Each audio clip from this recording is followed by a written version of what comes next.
The moment I picked up the phone, I realized my daughter's wedding nightmare wasn't over. It had just begun. The call came at 12:03 a.m., piercing the silence of my apartment like a gunshot. I froze, heart pounding, the city lights of Chicago flickering through my floor-to-ceiling windows. The voice on the other end was sharp, icy, and completely untraceable. "Mr. Stewart," it said. "He's out. Gary Thompson. He's not done. And this time, he's coming for someone you love." Gary Thompson. The name alone made my stomach turn. He wasn't just a fraudster. He was the man who humiliated me at my daughter's wedding, who nearly destroyed her life with lies, money theft, and manipulation. And now, 2 years later, he was back. I gripped the edge of my kitchen counter, trying to steady the adrenaline rushing through my veins. The past doesn't die quietly, and apparently, neither does Gary. By dawn, I was already on the hunt. Emails, court records, private contacts, anything that could reveal his next move. Every lead painted the same terrifying picture. Gary had learned how to work from the shadows, pulling strings, contacting hidden associates, moving money, plotting revenge. And this time, his target wasn't just me, it was someone innocent. My instinct screamed danger. This wasn't a game anymore. Gary Thompson wasn't just a criminal, he was a predator, and he had a plan that could destroy lives. I pulled my coat tighter, scanning the Chicago streets through the taxi window as the city came alive. Somewhere out there, Gary was moving. Somewhere, someone was about to be trapped in the chaos he created, and I had to find him before it was too late, because if I didn't, someone would pay the price. I thought the nightmare had ended. I was wrong. By mid-morning, the city was alive with its usual chaos, traffic honking, street vendors shouting, and joggers weaving along the Lake Michigan shoreline. But for me, the world had narrowed to a single terrifying fact. Gary Thompson was out there, and he wasn't hiding anymore. My phone buzzed relentlessly in my pocket, each vibration ratcheting up my anxiety. I ignored it at first, focusing instead on pulling together every bit of intel I had. 2 years of court documents, phone records, and private investigation reports had taught me one thing. People like Gary don't leave loose ends. He doesn't just cheat, steal, or humiliate. He plans, manipulates, and waits for the perfect moment to strike again. I knew one thing for certain. If he had returned, he wouldn't be subtle. Gary had a flair for drama. He thrived on fear, control, and spectacle. That wedding humiliation wasn't a mistake. It was a preview of what he could do when provoked. I started with his known contacts, the handful of associates who had been tangled in his schemes before. Each call felt like stepping into a minefield. Some claimed ignorance, others were too scared to speak, but a single name surfaced repeatedly: Victor Kane, Gary's right-hand man, or perhaps his enforcer. Wherever Gary went, Victor was likely nearby. By 1 p.m., I had pieced together his probable route: a high-rise in the Loop, 2 blocks from Michigan Avenue, then a private vehicle heading toward the northern suburbs. My gut screamed urgency. This wasn't just about catching him. This was about intercepting the chaos he intended to unleash. And then, the first threat came. My office phone rang, displaying unknown number. I hesitated for a fraction of a second, too long, and a recorded voice filled the line. "You shouldn't have interfered last time, Mr. Stewart. You saved your daughter. But now the game changes. You can't protect everyone forever." The line went dead. I stared at the receiver, pulse racing. Gary wasn't just warning me, he was reminding me that he remembered every slight, every moment of humiliation, and that he planned to retaliate. I had no choice. I couldn't wait for him to come to me. I had to take the fight to him, on my terms. By late afternoon, I was tracing financial transactions, cross-referencing addresses, and alerting a few trusted contacts in law enforcement. The strategy had to be flawless. Gary Thompson wasn't someone you cornered without planning every possible escape route. He had spent years perfecting deception, and I had to anticipate every step.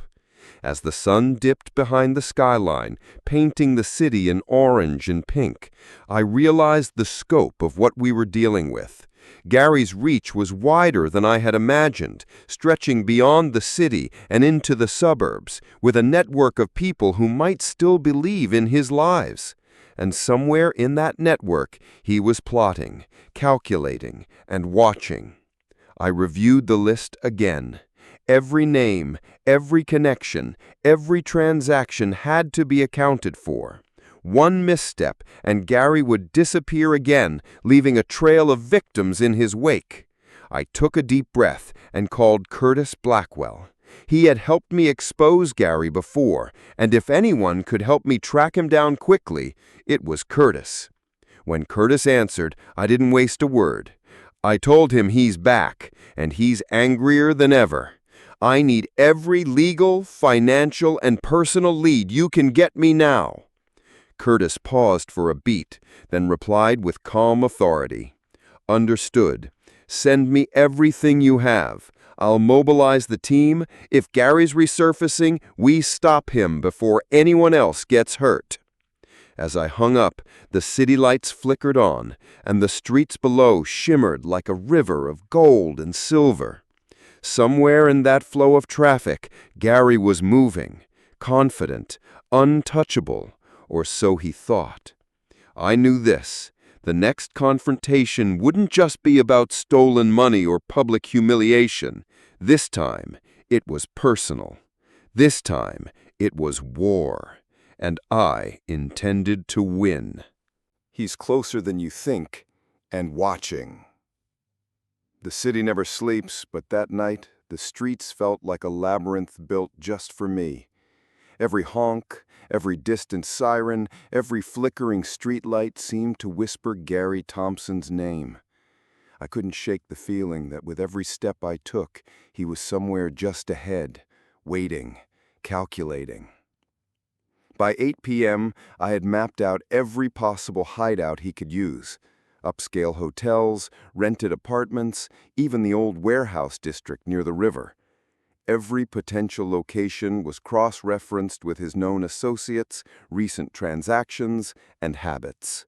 I wasn't leaving anything to chance. My phone buzzed again. Another unknown number. This time it was a text. You think you can stop me? Think again. She belongs to me now. Judy's name burned on the screen. My chest tightened.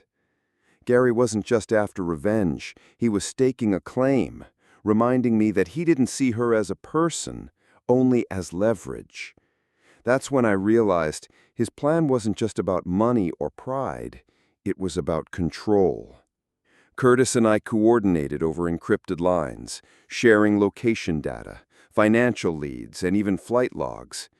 Every piece of information brought us closer to predicting Gary's next move. Curtis had contacts in the city's surveillance networks and private investigators who could track unusual patterns. As midnight approached, I decided to check on Judy discreetly. She was staying at a friend's apartment in Lincoln Park, unaware of how much danger still lingered. I parked 2 blocks away, watching the building's lights reflect off the lake. Even from a distance, I could see the faint outline of someone moving in the shadows near the street. My heart jumped. Was it him, or just another passerby? Minutes later, a sleek black SUV rolled slowly past, windows tinted. My gut told me it was Gary. I followed at a safe distance, keeping to the shadows, analyzing his driving pattern, noting every turn and pause. He was testing me, seeing if I'd react, if I'd chase. By 1 a.m., he had parked near a nondescript building on the west side. Curtis confirmed via surveillance that this was indeed Gary, and just like that, the chase had turned into a trap. Gary wasn't hiding, he was baiting us. Inside my car, I made rapid calculations. A direct confrontation could be dangerous, but Curtis had a legal net ready. We weren't going to fight him on his terms. We'd force him into the exposure zone, just like last time. The thought of public humiliation brought a grim satisfaction. Gary Thompson thrived on fear and control, but he had a vulnerability we knew: arrogance. He underestimated preparation, and that arrogance would be his downfall again.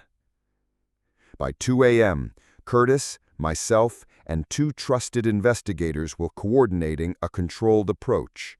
Every angle covered, every exit monitored.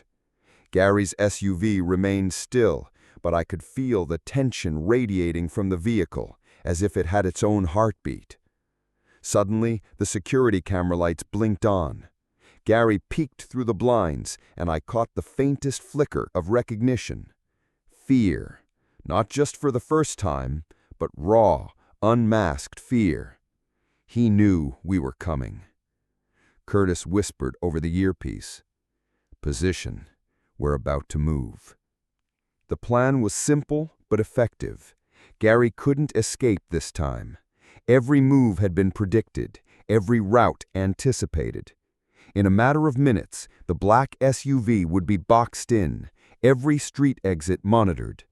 Gary Thompson would face the consequences of his arrogance, and this time there would be no wedding crowd to shield him, just the cold reality of law, evidence, and exposure. As I stepped out into the night, the wind off Lake Michigan biting at my face, I felt the familiar calm that only comes from meticulous preparation. Gary had returned to the city, but he had walked straight into a trap he didn't even see coming. And in the distance, his headlights flickered, oblivious to the storm that awaited him. "This ends tonight," I muttered, knowing full well that nothing would stop me from protecting my daughter, not even the most cunning predator I had ever faced. One wrong step, and the whole world will see the man you really are. The streets of Chicago were quiet that night, but the air felt electric, charged with anticipation. Every shadow seemed alive, every alleyway a potential hiding spot. I parked 2 blocks from Gary Thompson's last known location, heart steady, mind razor sharp. Curtis had already set up surveillance on the surrounding blocks, and every camera feed was streaming live to our devices. Gary's arrogance had always been his weakness. He believed he could charm, intimidate, and manipulate his way out of any situation. Tonight, that hubris would meet precision. Minutes stretched into an eternity. The black SUV sat motionless, the faint glow of interior lights revealing Gary's silhouette behind the tinted windows. I could see him pacing, unaware that every movement had been tracked, every turn anticipated. Curtis's voice came through the earpiece. "Positions, we're about to move." I moved silently through the shadows, adrenaline masked by practiced composure. The streets were empty, but I could feel the pulse of the city around me, the distant hum of traffic, the faint echo of late-night pedestrians, the rhythm of a world oblivious to the storm about to unfold. Gary stepped out of the SUV, phone in hand, muttering under his breath. I caught snippets of his words. "I'll make it work. She'll never find out. They can't stop me." Curtis signaled through the earpiece. "Now." From multiple angles, we converged on the SUV. Gary froze, his eyes darting wildly, realizing he was surrounded. For a man who thrived on control, this sudden loss of freedom was like a punch to the gut. "Gary Thompson," Curtis called, voice calm but authoritative. "You're surrounded. Step away from the vehicle. Legal action is about to be enforced." He laughed, a nervous, brittle sound. This isn't happening. You can't do this." I stepped forward from the shadows, hands raised in a deliberate, non-threatening manner. "Gary, it's over. There's no room left to maneuver. The evidence is all here, and Curtis has ensured it's airtight." He spun, attempting to make a run for it, but every escape route had been predicted. The two investigators flanking Curtis moved in with surgical precision, blocking his path.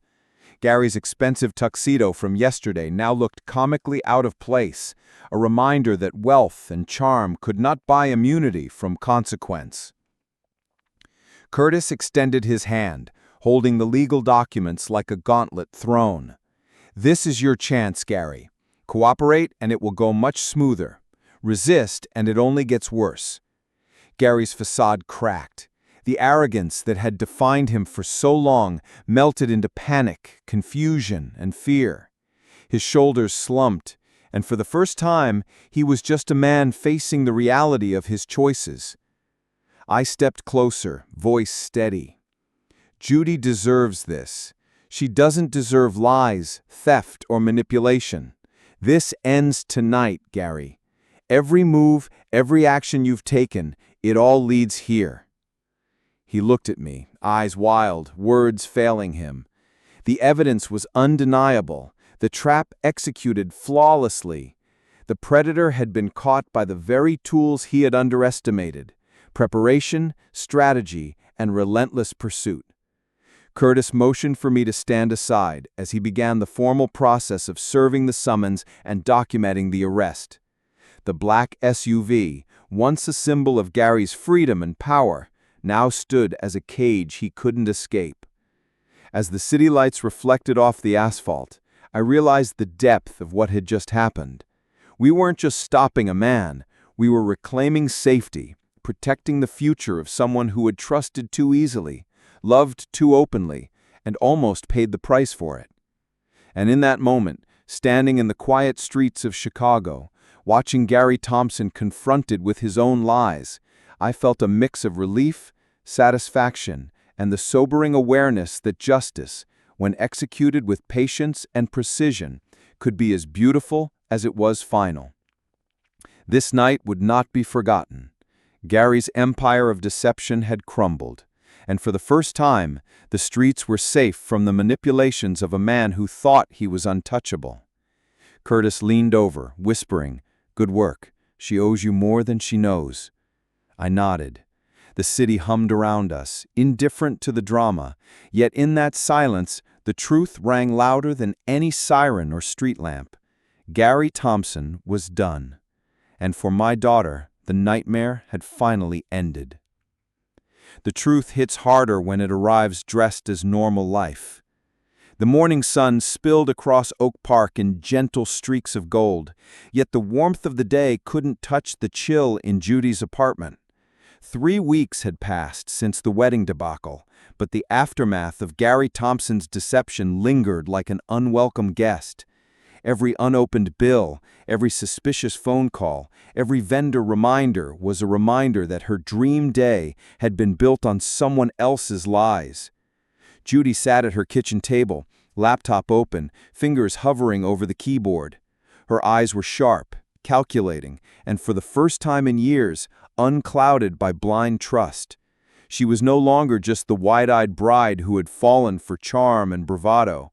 She was someone forced to face reality head-on. Her phone buzzed. A text from a vendor. "Final invoice attached. Please advise." She exhaled slowly. Paying for the damages herself was daunting, but the knowledge that she alone would be responsible brought a strange sense of empowerment. Each call she returned, each payment she processed, felt like reclaiming a piece of control that had been stolen from her. I arrived just as she was organizing invoices. The apartment smelled faintly of coffee and cinnamon, a comfort in an otherwise stressful morning. Judy looked up, and for the first time, there was no defensiveness in her expression, only recognition of what had been done for her. "You didn't have to come," she said quietly. "I wanted to," I replied. "You've been handling more than anyone should, but you don't have to do it alone." We sat side by side at the table, sorting vendor statements, canceling fraudulent charges, and documenting what Gary owed.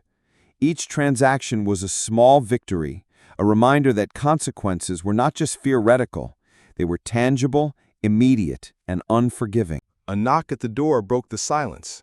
It was Curtis Blackwell, holding a thick folder of restitution documents. "Morning," he said, voice professional, but carrying an undercurrent of reassurance. "We've begun the process of recovering the stolen funds. Some may take months, but this will right the financial damage Gary caused." Judy's eyes widened as she absorbed the news. The man who had been her world, her dream, her love, was revealed to be a fraud. And yet, here was someone offering clarity, accountability, and the chance to rebuild. "Curtis, thank you for everything." He nodded. "It's what should have happened a long time ago. Now it's about what you do next." I watched as Judy's resolve solidified before me. She was no longer the person who had cried in my office, overwhelmed by betrayal. She was standing at the edge of a new chapter, armed with lessons about trust, deception, and independence. The phone rang. It was her mother, calling to check in. Judy hesitated for a moment, then answered. Listening to the conversation, I could see the subtle shift in her demeanor, the way her voice carried authority, measured calm and responsibility. The lessons of the past weeks had forged something stronger than pain.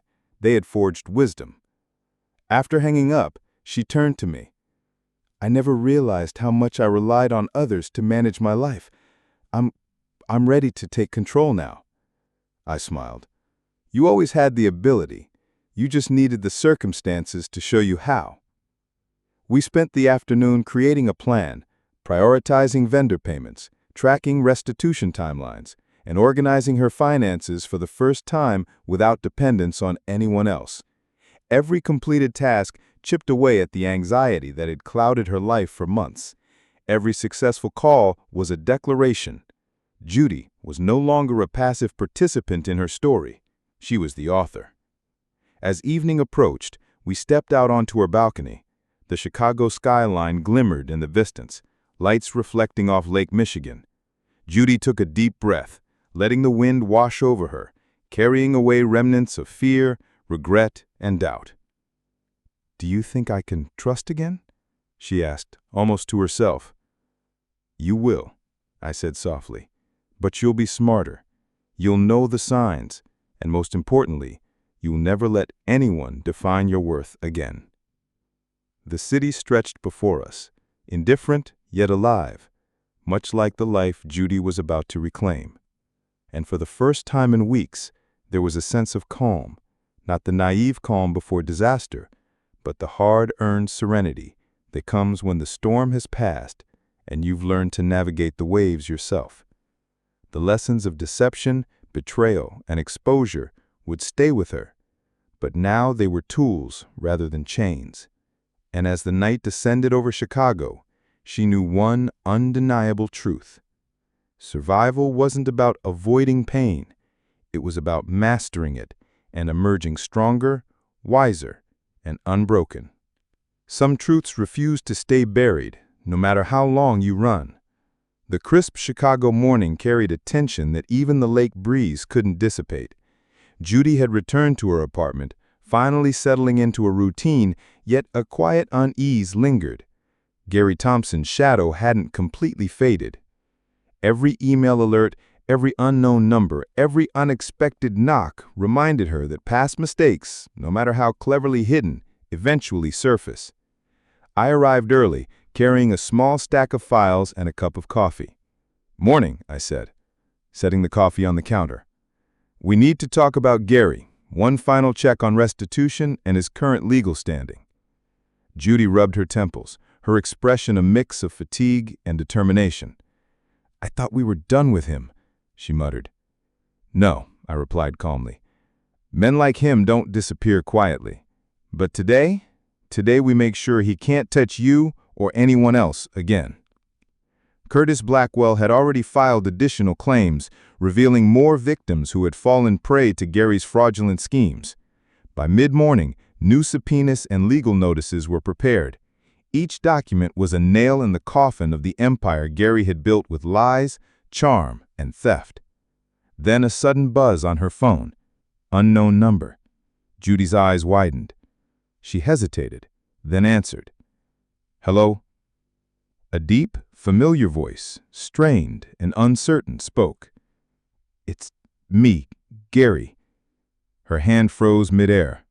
I stayed silent, letting her take the call, knowing full well what had come to this point.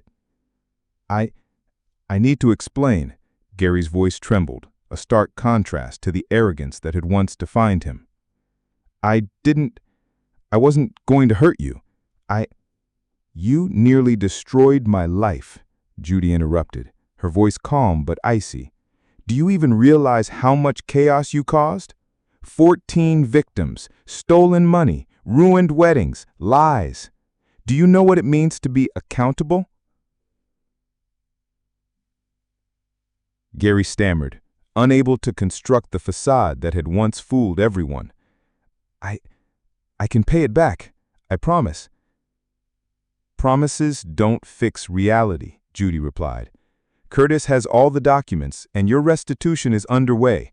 Every move you make is being tracked. This isn't about revenge. It's about closure, for me and for everyone you hurt." Silence.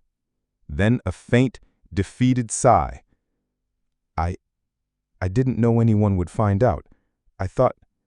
You thought you could reinvent yourself at my expense. You were wrong." Judy hung up, her hand shaking slightly, not from fear, but from the catharsis of finally asserting control. We both sat in quiet reflection. The phone call had been brief, yet it carried the weight of months of tension, deception, and fear. For Judy, it was confirmation. The predator was finally powerless. Later that afternoon, she made her final rounds with vendors, confirming payments, closing disputes, and reclaiming ownership of her wedding and personal life. Each interaction strengthened her confidence. Each completed task erased remnants of helplessness she'd once felt. By the time evening arrived, Judy stood at her balcony again, gazing at the glittering city below. This time, she didn't see the shadow of Gary Thompson.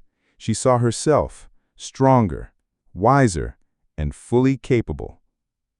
"I can finally breathe," she said softly. I nodded. "And you will. Just remember, life will always test you, but now you know how to respond."